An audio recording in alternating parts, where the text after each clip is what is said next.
Hi, welcome to JoyRiders' first route of the week to Walthamstow Wetlands, one of our favourite destinations. This is a 10.9 kilometre ride that will take about an hour return from Jubilee Park. It's designed for families and for beginners.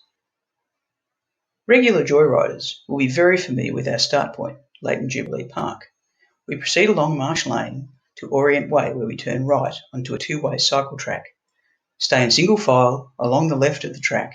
You're also going to cross several driveways where you must give way to any exiting or entering vehicles. Now we come to the controlled crossing at Leabridge Road. Wait for the green cycle, then cross. Stay in single file in the two-way track on the other side.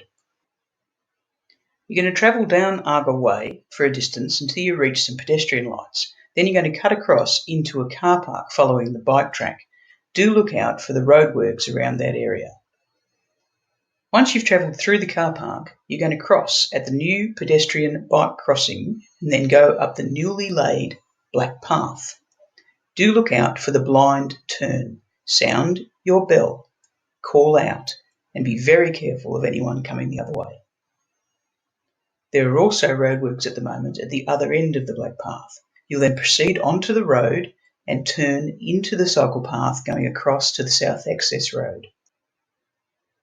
Proceed along South Access Road in the primary position, especially if you're passing parked cars. Leave a door and a little bit more. Keep that position even if you encounter a vehicle coming the other way. You're going to turn left into Essex Road and cross next to St James's Park, go under the underpass. This is the first area where you're likely to encounter quite a few pedestrians.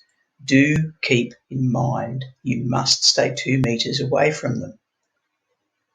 You'll travel through the Coppermill area and onto Coppermill Lane.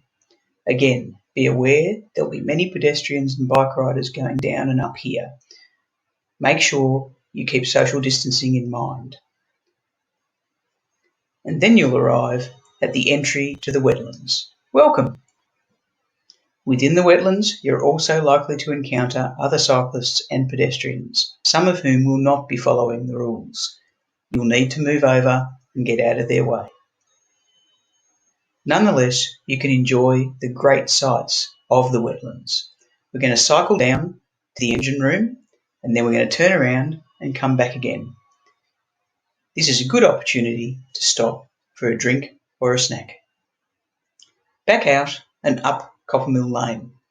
You can see in the picture here how difficult it is when two cyclists ride abreast, so please make sure that you stay in single file all the way. Back to Essex Road, still plenty of pedestrians. Along South Access, and here we have a great opportunity to see how important it is that when you pass a bus or a car, you must be able to see their right-hand mirror. If you can't see it, they can't see you. And finally, we return to Jubilee Park. I hope you enjoyed the ride. Look out for next week's new Route of the Week.